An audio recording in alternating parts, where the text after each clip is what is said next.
Welcome to Marketing with Confidence. I'm your host, Marianne Amies. We're going to be talking all things digital and online marketing for business owners and marketing professionals. If you've been feeling overwhelmed by your digital marketing, be sure to listen along and you'll hear tips, interviews and more that will give you the confidence to create marketing you love.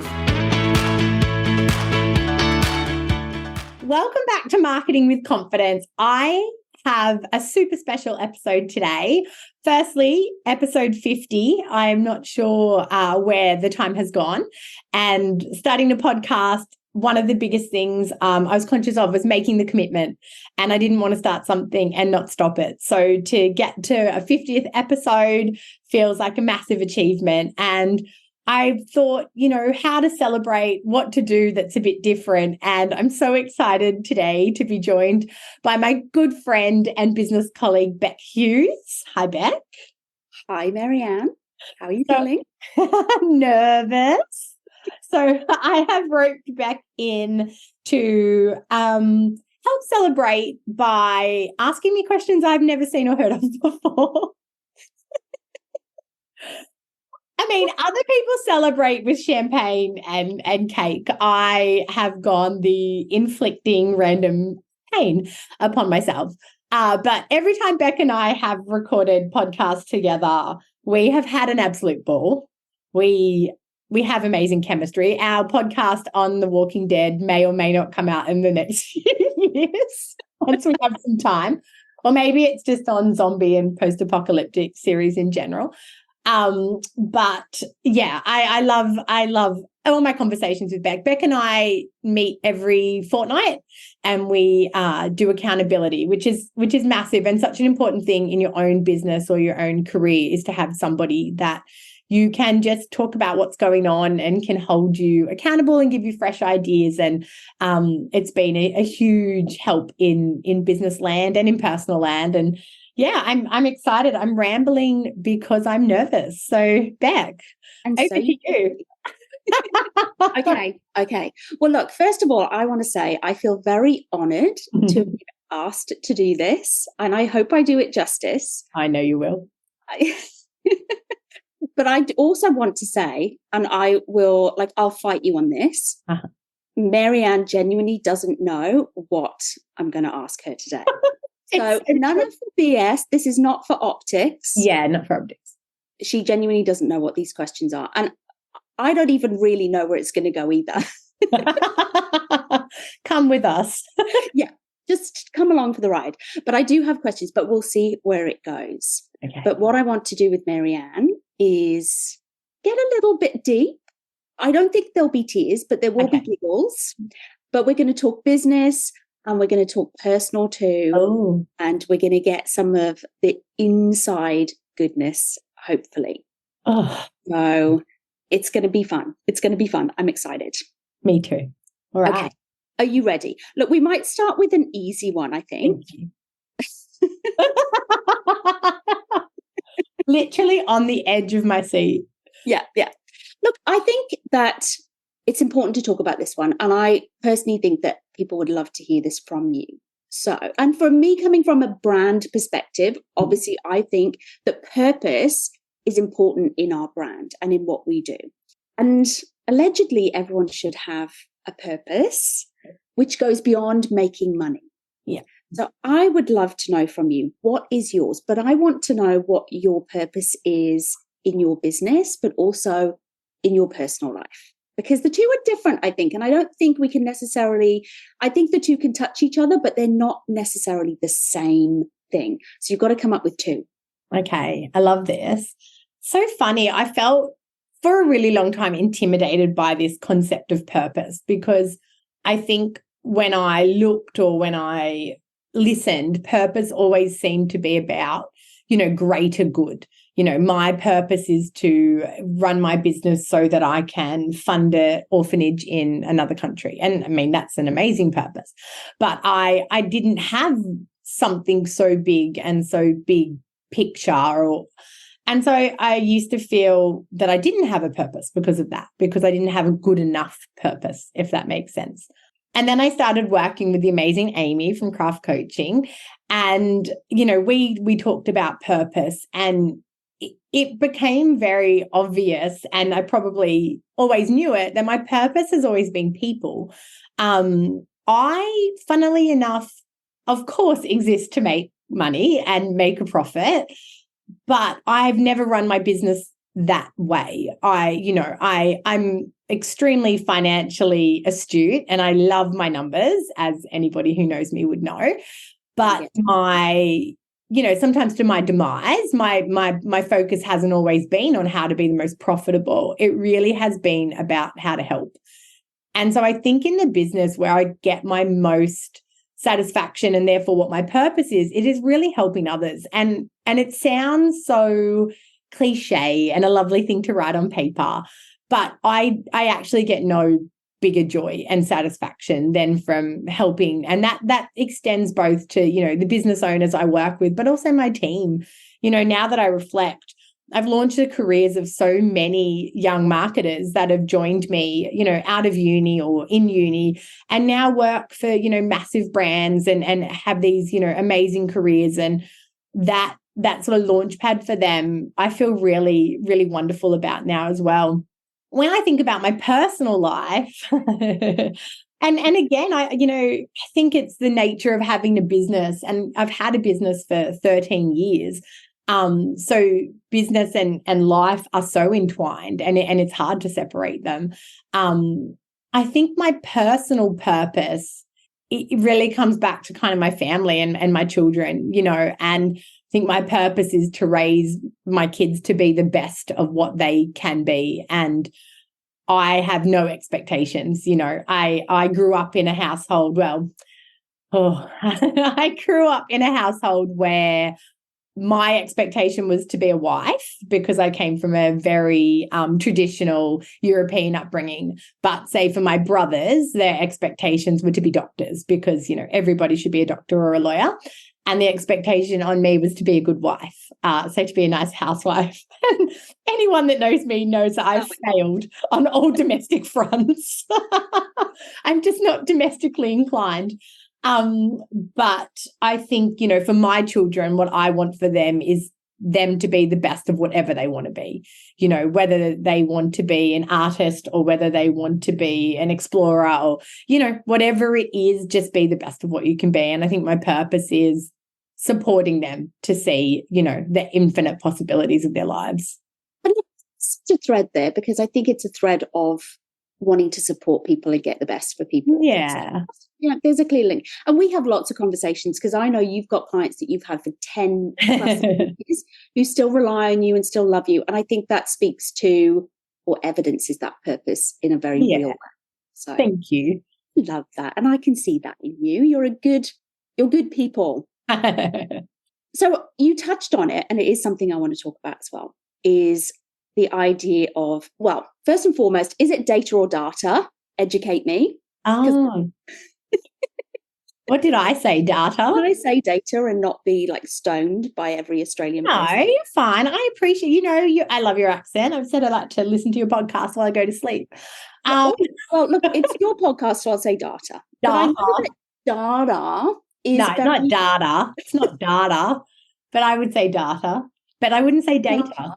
Look, I know data is it's something you talk about a lot. It's something that's important to you. So I just want to get into a little bit of, number one, why is it so important to you in the context of what you do? But I kind of want you to convince me that it is as sexy as you suggest.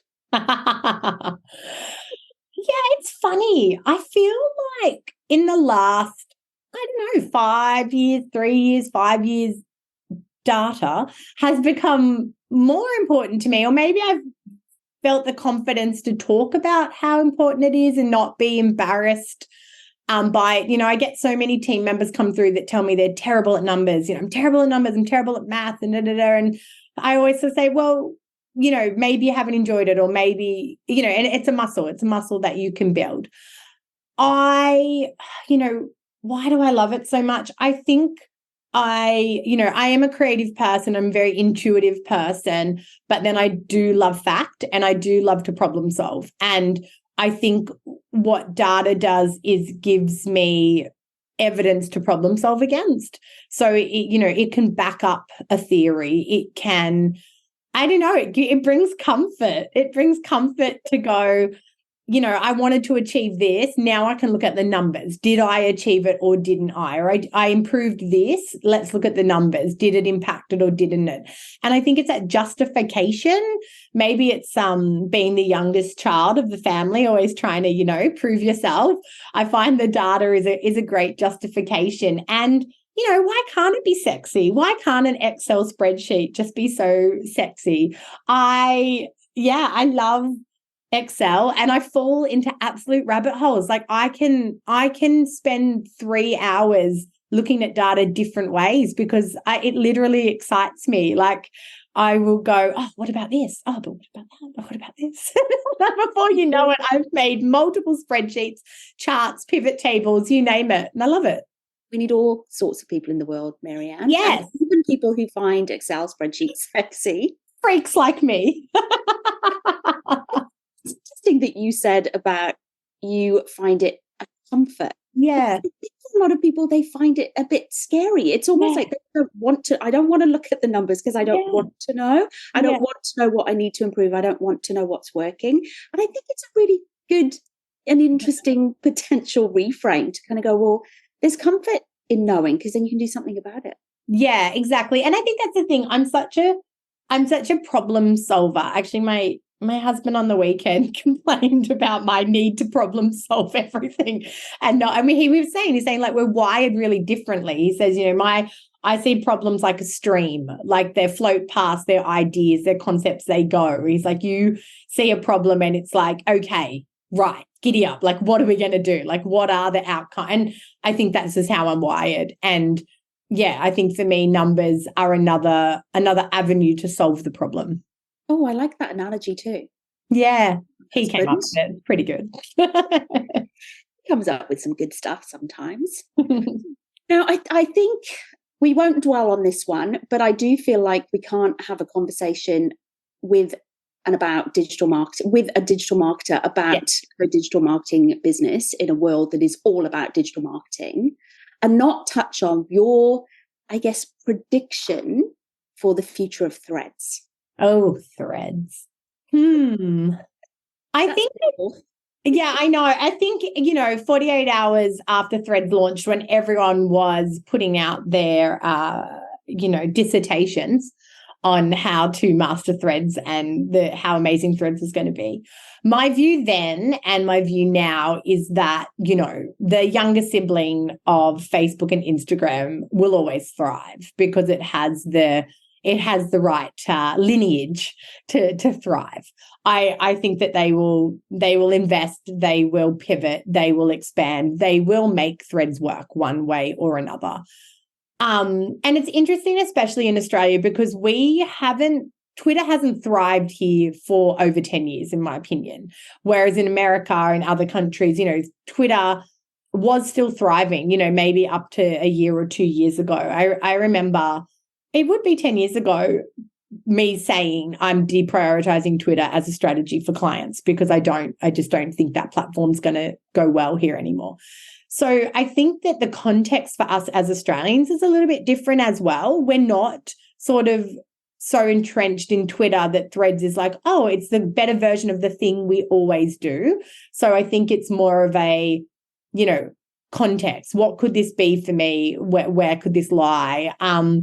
I think the future of it will hopefully maintain a, voice of authority, opinion, sort of conversation space. I do hope they don't push video and photo to it so that it has a unique difference. I think in some ways it could almost skew towards that LinkedIn sort of audience as well, to just be able to put out that thought-provoking, voice of authority kind of content and have deeper conversations around it without the clutter of image and brand to some degree. So, my prediction is I think 12 months from now it will be markedly different to what we're seeing today, but I think it will find a way to thrive. Yeah, I agree. And look, it's a really interesting thing that you raised that I hadn't really considered is what is brand on Threads? Like what is, and that's where things like brand voice becomes, Yes. isn't it? 100%. Yeah. Tone of voice, messaging strategy, 100%. It's not necessarily your visual identity, but it's certainly your communication strategy. Yeah. Interesting. We will wait and watch and moan in the background. While Twitter rebrands as X. Oh my.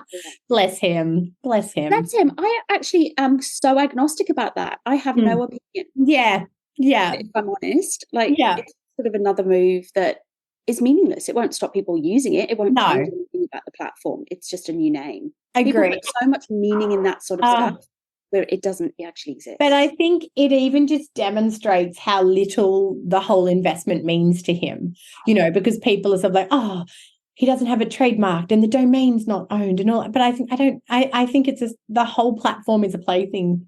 And when you have that much money, it can be. So I think it's really interesting. Not sure what it means, not sure what will happen, but it's fun to watch. Yeah. The best part of that entire story was that when people jumped onto it, when it was announced, it was still redirecting to like a GoDaddy holiday. Because I was like, welcome to the world of every small business owner. It was like, is the server down? Welcome to my life. Maybe they were building it on Wix and they hadn't finished yet. Yeah. Look, I have a feeling that your answer to this is not going to be Elon Musk. Okay. But I would love to know, who is one business person that you particularly admire, that you look to their content, that you find them inspiring? Is there one? God, that's hard. Like different people for different reasons. Like Mark Boris, I've had a business crush on before I even had a business. I did have an old boss back in 2007, managed to get Mark Boris to email me for my birthday, personal life highlight. Still got the email. I just think he's always felt really approachable and really practical, and that kind of like hard work ethic. Like it's never had, I don't follow him as actively now, but I'm pretty sure he's never kind of gone to that get rich quick, buy my program, do my course sort of mentality. So I respect that for longevity of a career. I love watching Simon Sinek. Again, I don't see him as a business owner, but of course he is. But I do just, I do love his content. My good friend Cherie Clonan, I admire her transparency, openness, and vulnerability. Again, it's not something the way that I am and my values, I couldn't be that open. But my goodness, between both her personal journey, but even just in what she does in her business, her transparency within that, again, like I admire so much, because there's just that generosity of spirit that we don't see. And I think there's just so much clutter in the, my 7-figure this, my multi-six that, buy my this, download my that, to see someone just openly and honestly giving advice and really sharing the highs and the lows, being able to say this didn't work or this went, poorly. I think we need more of that. So I think that's a good little cross-section of different people and voices that I like to see and listen to.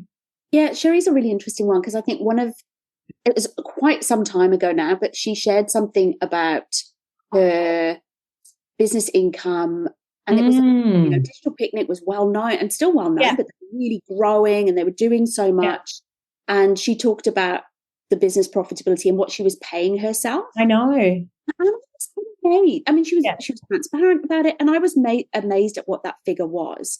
Yeah. And what was so important about that was it just immediately chopped down all the perception around, well-known brands. And then, the perception as an outsider is they're doing so well and they're paying all this money, and you need to aspire to that. And if you're not achieving that, then you're somehow failing. But, she spoke about it, and she wasn't paying herself like the big brands. Yeah. It broke down a lot of perceptions of what success should look like. Yeah, 100. And again, that gives comfort to people, because there are people working their absolute asses off and, turning a small profit, paying themselves less than they'd pay, in a big job. And that gives them comfort to go, okay, it's not just me. Like, this business is still worth growing, or, there is others that are bigger than me in a similar spot. And I think that relatability and, the retreats that I've been on with craft as well, has one of the biggest things of that is realizing that all sizes of business, we all feel lonely, and we all feel like we're the only ones. The day when you want to throw it all in, when you're like, why do I have a business? I want to throw it all, like everybody's having those days. It's not just you. And I think, yeah, we look from the outside, and that's probably one of the downsides of social media. We look at everybody's highlight reel and we judge ourselves and we judge our progress and we judge our success. But the reality is not what's on Instagram generally. So it's refreshing to have somebody, honest and confident enough to tell that truth as well. Yeah. And for me, I think the biggest challenge in that, from a personal brand point of view in particular, is finding that balance between the highlight reel and what I personally find a little bit problematic at the moment, which is the sort of curated vulnerability that exists particularly on Instagram. So that's a good word for it. Right? I mean, that's a kind of conversation in itself. Yeah. And I think without people sharing the vulnerability, we can't have those new views of ourselves, and we can't have that kind of refreshed inspiration. And sometimes something that we think we're failing at, when you see someone who is someone you aspire to talking honestly about their own failings, it's important. Yes. But it's what I hope is that we can keep doing that in an authentic way and not in a very self-conscious and curated way, because that's not helpful either. Agree. And I think there's unfortunately there's voices that have found a way to build community from, marketing from their misery, looking at ways to kind of talk about things, anything and everything that might be the poor me story to build community. And I think that's very different to actually talking about authentic stresses and pressures in business. I think they're two very, and I think sometimes it's people don't have anything in column A, so they reach for column B, which feels like the quick win. Yeah, I completely agree. Oh, that's a juicy one. This is a juicy one too. Oh, I would love to know, because I know you invest a lot in this part of yourself and your business. What type of leader do you think you are? Like, how would you describe yourself as a leader? This is a two-part question, because I do love a two-part question. You can just answer part one. And okay. Answering part one. I'm going to let you know. But also what I want to know is what you think are the important qualities in a leader. So you first. What type of leader are you? Okay. I think when I'm leading at my best, and, like everyone, I'm not always leading at my best. When I'm leading at my best, I think some of the, my greatest leadership qualities are that I'm really collaborative. I don't like to set a hard direction and then kind of push that down the line. I love collaboration, and I have strong opinions and I'll back my opinions, but I also love to collaborate. I'm really empowering. Again, if I see somebody, and I love this. We just had a new starter recently, and I can just see her creativity and I love it. And I just want to empower it, and I want to give her more scope. I'm sort of like, well, you take over this, you take over that. And I love, I love to empower other people. I'm extremely empathetic, which is, of course, a pro and a con, because I hate, or I've realized I actually physically feel other people's pain and discomfort. So it's really hard for me when I have to have harder conversations with people, because I will also feel their feelings. And it can be really hard to hold and process, and to hold space for them and let them be angry or upset or disappointed, and not want to fix it. As I said, I'm a bit of a fixer. So I think, I think there's that. And Let's have a look at the data and fix it. The data suggests. And I think, if I can say it without seeming to, I can't think of the word, in love with myself. I think I'm a fun leader. Fun is a massive value of mine, and I love a good laugh, and I don't like things to be too heavy. So, I really do try to manage stress, manage energy for the team, and within the team environment, and make sure that we're always, having time for fun. Love it. And are those qualities that you've worked on and focused on to develop as a leader, or are there other qualities that you think are important in leadership that you aspire to? Yeah, I think there are other qualities as a leader that I'd love to develop more. I think probably that vulnerability, like actually having those open two-way conversations. I definitely protect probably the team from, a lot of hard things that go on, and there's probably a bit more vulnerability and openness. I think sometimes also that vision, I am an ideas person, but I find it hard within my own business, probably just to have the time as well as the objectivity to sit back and create the strategy. So I think, an area as a leader I'd love to develop more is to have that vision and be able to, take others on that journey of, this is where I see us going. And I think it comes from confidence as well. I have a pretty clear vision of where I want the business to go, but I probably don't spend a lot of time sharing that and taking the team on a journey, because I again comes back to the vulnerability and openness. It's sort of like, well, if I share this vision and we don't make it, then I don't want to let others down. I don't want to let myself down. Yeah. What about you? What do you think are the best? Oh, am I allowed to ask you questions? Is that in the rules? Started this podcast. Oh, what are the look? I 100% agree with you that I think collaboration is so important. And leadership comes in all different shapes and sizes. And for me, something I talk about a lot, and I talk about a lot with my clients, like other creatives, is even if you're not a leader of a team, your other job is to be a leader of your client. Yeah, and it's a very important thing. And so being able to keep I think the leadership quality is balance overall. Yeah, everything is a balance. Yeah, like being able to be someone who can collaborate but also cut through and make a decision and lead people towards the vision. That's a little bit of a balance, and that's something I think creatives need with their client. There's only so much you can collaborate before things are never going to get decided and move forward. Yeah, but you need a bit of that. So I think ultimately probably the biggest thing in everything is keeping a balance. Yeah. In all things. That sounds pretty bad, doesn't it? No, sounds pretty good to me. All right. I might have to give you a bit of time to think about this one, because so I might ask you, and then the left side of your brain can be thinking about it whilst the right side of your brain's answering the rest of my questions. I don't think you'll be able to answer this straight. Okay. But what I want to know at the end is you need to choose 3 people. Oh, wow. Dead or alive, famous, fictional, not famous, just 3 humans or non-humans, because I don't think a fictional person can be classed as human. That's a bit of a philosophical debate that we could have. That you would want to invite to a dinner party. Okay. You need time to think about that? I need lots of time to think about that. You've got the duration of this podcast. Okay. Amazing. No pressure.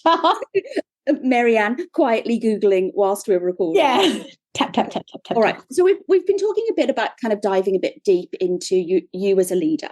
I would also love to know, it's a bit of a cliche question, but I do think that it's always an interesting one, is what would you want to tell? I'm going to be very specific. Your 18-year-olds. Oh, gosh. Yeah, 18-year-old Marianne. Oof. That you're going to be a great wife.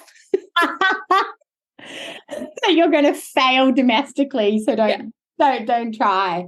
Yeah, I think, oh, wow. It's huge. That's a huge one. It makes me feel emotional. We've crossed over into therapy lines we will now. get tears today. Yeah, I know. We've crossed over into therapy lines now.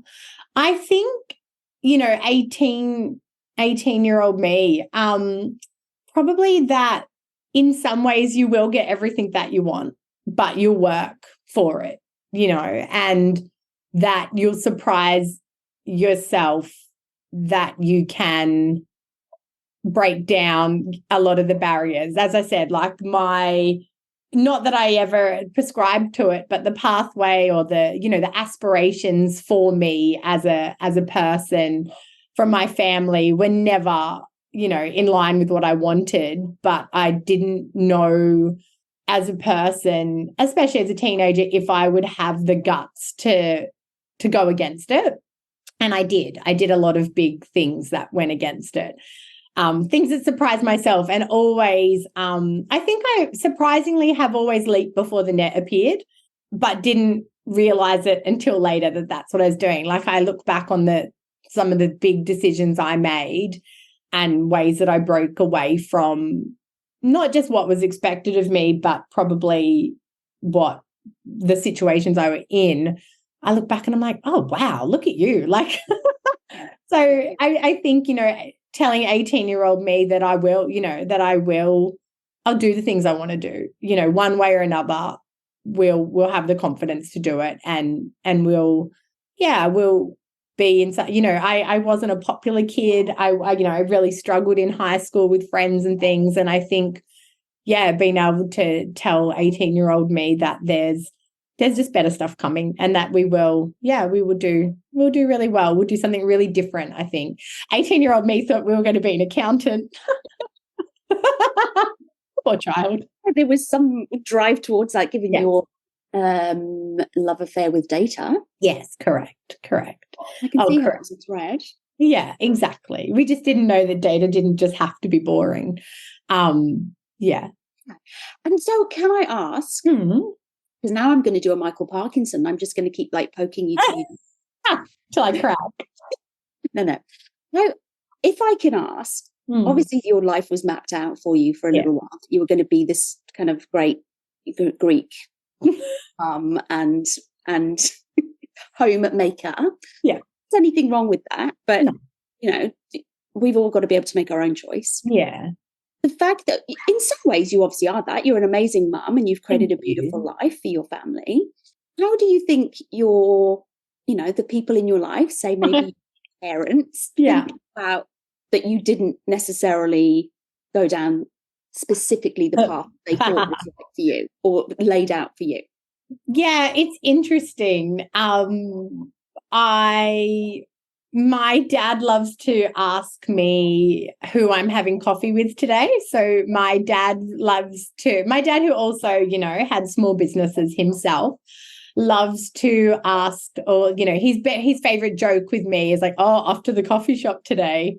Oh, who are you having? And I'm like, yes, Dad, that's literally all I do. And my brother always says, like, aren't you just the like woman that gets the coffee for the meetings? I'm like, yeah, pretty much. That's all I do.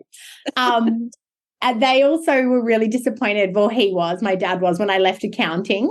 That was like, because accounting is a good, stable, logical career choice, whereas marketing is a little bit, what is marketing? Not everyone needs marketing, but everyone needs an accountant. I mean, I'd argue against it. I think for my mum, she's still like, I hear from other people that she's really proud of me. She tells me that sometimes, but she definitely struggles because she can't relate to my life. So she says things to me like, well, you chose to be a career woman. I think I am. Does this count as being a career woman when you have your own business? I'm not sure.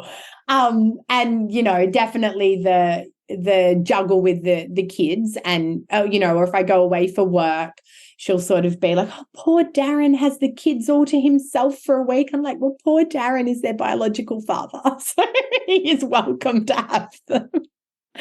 So I think, I think now, like at this age, they're proud of me. I think in my 20s, they were very concerned about, my mum likes to talk about my alternative lifestyle. I do not have an alternative lifestyle. So risque. I'm so generic with my mortgage, husband, and 2.3 children. But my alternative lifestyle, it's interesting. I think, and everyone says about your 40s and all that stuff, but I do think coming into my 40s, I've finally kind of let go of not being that good housewife that everybody thought I should end up being, and I feel more comfortable with where I'm at. And I think that they are proud, but I think they really struggled to see it all unfold.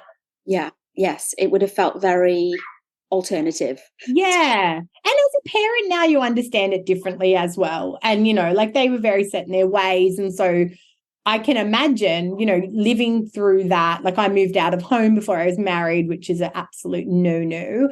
I traveled overseas. I did lots of different bits and pieces. I left accounting, just wild. And, as a parent living through that, when that's so different to what's around you and your expectations, I can appreciate now as a parent how stressful that is, because you can't see the end. When you're in the journey, you can't see the destination, and it can feel really scary and confronting. So I can appreciate that now more as an adult with children. And you mentioned that they are proud, but I think that generation do sometimes struggle to express, don't they? And I shared something recently that was, because I do love an old saying. Yeah. And one old saying that I used to hear a lot as a kid was pride before a fall. Which is the idea that, don't show off, basically. Yeah. Don't show off. Don't talk about your own wins, because, you'll get what's coming. Yeah. You'll feel stupid, right? You'll have egg on your face. And so I shared that in the context of, I always say to my kids, I'm proud of you, because, I think, again, breaking those kind of old ways of being, that you're not allowed to feel proud. But I also always say to them, are you proud of yourself? Yeah. Because that feeling of being proud of something you've done, I think, is maybe to an extent something that our generation, and certainly the generation before, it wasn't seen as being a good thing. It was seen as being like having tickets on yourself, being a bit full of yourself. So off the back of that, I would love to know, what are you proud of about yourself and your achievements? And I think being raised in that situation, and I think my family's outlook was very much like what you're saying as well.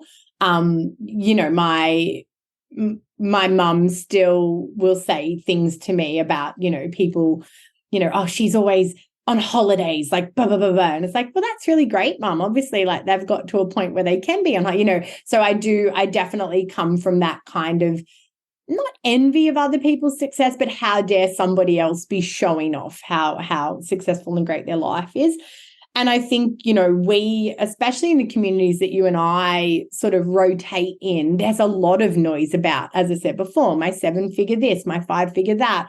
And I look at it and I think, I'm just not the sort of person that's going to get on social media and talk about, my successes in my business. And I'm trying to be more open of that, to then actually acknowledge it, if not to myself, then to, others as well. So I think the work that I've done on myself in the last couple of years have helped me to realize, I'm really proud that something that started in, at my desk in my lounge room with a newborn is going for 13 years like that. I don't think I ever thought it was a long-term plan. I as I said before, like, I'm proud of the number of careers that I've launched and lives I've touched in that way. I guess similarly, I've launched and maintained so many businesses. Sometimes I think, like, all those ideas, all those, wow, like, I have actually played a role. Like, someone works with you for 6 months or they work with you for 10 years, and you do play a role ultimately in the success of that business. And you guide it, and I'm proud of that as well. I think if I'm honest, I'm proud of what I've built all by myself, because I haven't had a business partner. I haven't had an investor. I haven't had, often another person in the business driving it and working as hard as me. Every client that's come on board, I've personally worked with them to get them on board. And I am proud of that. And I'm proud to have built something slowly and profitably. I have not, I always say I think the business could be much bigger if someone else was the leader, not me. But would it be as sustainable over so many years? I'm not sure. You can ultimately make, 3 million one year and 2 years later go bust if you don't manage things right. And I haven't made 3 million in any given year, probably, over a few years. But I think that, I'm the classic slow and steady, and I'm proud of that. I'm proud not to get caught up in the hype of having to be an overnight success or having to be anything, other than just really, I suppose, impactful and making a difference for people. So, yeah. Lovely. I think what you've touched on there kind of leads to my next question. Second to last question, because I've been preparing, is I think there's a lot of content maybe out in the world at the moment that defines success for us. You've talked about the 7-figure business, or if you're working more than 20 hours a week, you've somehow failed, or if your business isn't fully automated. There's so much sort of content and rhetoric about what success looks like. And I would love to see more content around people defining their own version of success and talking about that. So I would love to hear from you. What is your version of success? I think my version of success for me is the word you touched on before, balance. I've worked really hard for a really long time, and that's how I'm wired. Like, I am wired to, again, it comes down to upbringing, it values from birth. If you're not working hard, then, you shouldn't deserve to be successful. I also, I love the work that I do, so that it doesn't often feel like hard work for me, but it's just, I will work. I still am the best employee. I try to be at my desk at 9 o'clock. I'm so inherently disciplined. It's just, I love structure. I'm boring. So success for me would be having my business thrive without having me in it all the time. And, I would love to look after myself better. I'd love to prioritize my own health and well-being better. I'd love to go and do that yoga class at 9:30 and not feel guilty and go into the office afterwards. And, one of my parts of my vision is I have this vision. I want to swan in and out. Like, I want to swan into the office, say something important, and swan out. Do some emails, and it's done. Have a little, do a story and swan out. I think my vision is for my business to continue to thrive, but I would love to not have to be the only one, I guess, that's hinging on that,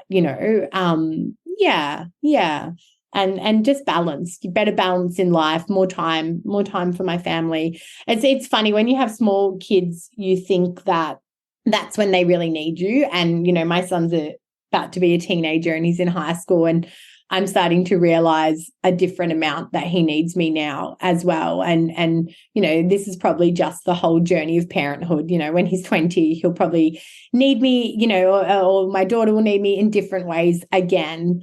But we build these businesses, and one of the things we tell ourselves is how flexible it is and how great it is. It's so flexible. I think, my vision is to actually see that flexibility come to fruition. Yeah. And look, you touched on a really important thing there, which is the guilt. And I think sometimes that's wrapped up in other people's perceptions of what you should be doing. Like, it's really interesting that people think that, work should look like you being at your desk 9 till 5, or work should look like you answering every email within 3 hours, or whatever it should be. It's it's very interesting. And then when you're not doing that, it's then like you're not kind of performing to what success should look like. Yeah. Yeah, totally. And so much of that is external pressure and so much of it's internal pressure. It's the stories we tell ourselves as well that are holding us there. Yeah. Oh, that was so good. Thank you, Marianne. But look, we've got to come back to who are your 3 dinner party guests? And you can also, if you wish, share what you'd cook for them. Oh gosh, okay. I mean, I've obviously tried to talk and think about this and not have an anxiety attack in the back of my mind, because literally you did not tell me any of this in advance, and this would have been nice in advance. The hard thing is, I think the success of any dinner party is the combination of people and how they work together. So I kind of need to turf that out the window. Yeah, you don't have to worry about the dynamics. In fact, some dodgy dynamics probably adds to the flavour. Okay. I would say I would love to have Brené Brown. Oh, good one. Yeah, because I just imagine like just what you would just get from being in her presence. And I think she'd be fun as well as insightful. Yeah. And then I'd love to have Simon Sinek. And I've listened to them on a podcast together before, and it's really, really good energy. But again, like, I just think the two of them would be quite fun to have together. And quite deep. I think that's going to get quite deep. Yeah, it is going to get deep. And then that's the problem. Like when you say dead or alive, then I'm like, oh, I'd really love to have my Nana there. She doesn't speak much English. She would not get the gist of what's going on, but she passed away 10 years ago this year, and I adore her. I think she's probably one of the few people in my family where I felt, even though, her expectations were probably like everybody else's, but I just always felt she just understood me a little bit more than everyone else. And I know she's always with me. I am also woo-woo, as you know, and I know she's always, I'm going to say it, she's behind me now. I'm sure she is. Like, she's always with me, and I feel her always with me. And that opportunity to have her for one more dinner.